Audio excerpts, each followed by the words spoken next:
एक पंडित जी थे। वे रोज घर घर जाकर भागवत गीता का पाठ करते थे। एक दिन उन्हें एक चोर ने पकड़ लिया और कहा, तेरे पास जो कुछ भी है मुझे दे दो। तब पंडित जी बोले कि बेटा, मेरे पास कुछ भी नहीं है।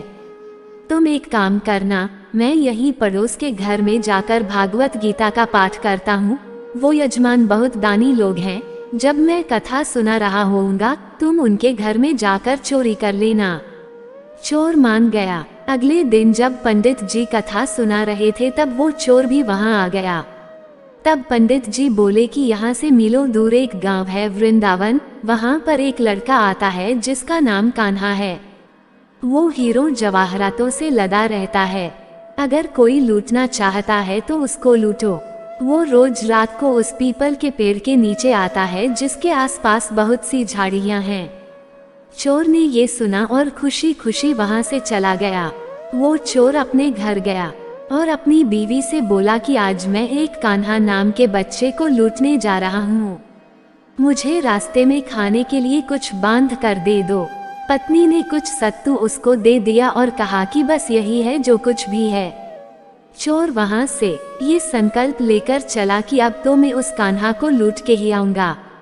वो पैदल टूटे चप्पल में ही वहां से चल पड़ा।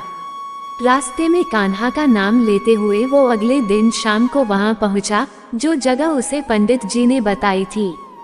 अब वहां पहुंचकर उसने सोचा कि अगर मैं यहीं सामने खड़ा हो गया तो बच्चा मुझे देखकर भाग जाएगा, तो मेरा यहाँ आना बेकार हो जाएगा।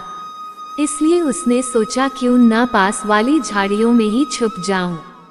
वो जैसे ही झाड़ियों में घुसा, झाड़ियों के कांटे उसे चुभने लगे। उस समय उसके मुंह से एक ही आवाज आई, कान्हा कान्हा। उसका शरीर लहूलुहान हो गया, पर मुंह से सिर्फ यही निकला, कान्हा आ जाओ, कान्हा आ जाओ। अपने भक्त की ऐसी दशा देख के कान्हा जी चल पड़े। तभी रुक्मणी जी बोली कि प्रभु कहाँ जा रहे हो, वो आपको लूट लेगा। प्रभु बोले कि कोई बात नहीं, अपने ऐसे भक्तों के लिए तो मैं लुट जाना तो क्या मिट जाना भी पसंद करूंगा। ठाकुर जी बच्चे का रूप बना के आधी रात को वहां आए।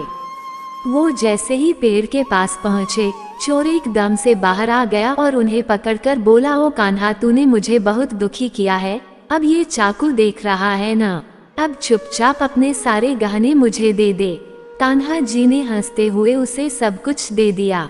चोर हंसी खुशी अगले दिन अपने गांव में वापस पहुंचा। सबसे पहले उसी जगह गया जहां पर पंडित जी कथा सुना रहे थे।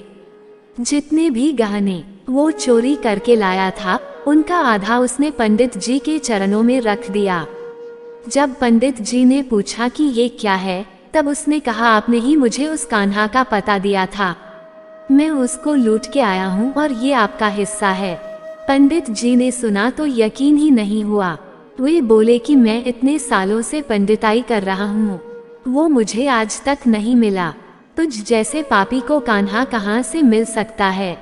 चोर के बार बार कहने पर पंडित जी बोले कि चल, मैं भी चलता हूँ तेरे साथ वहाँ पर, मुझे भी दिखा कि कान्हा कैसा दिखता है। और वो दोनों चल दिए। चोर ने पंडित जी को कहा कि आओ मेरे साथ यहाँ पे छुप जाओ।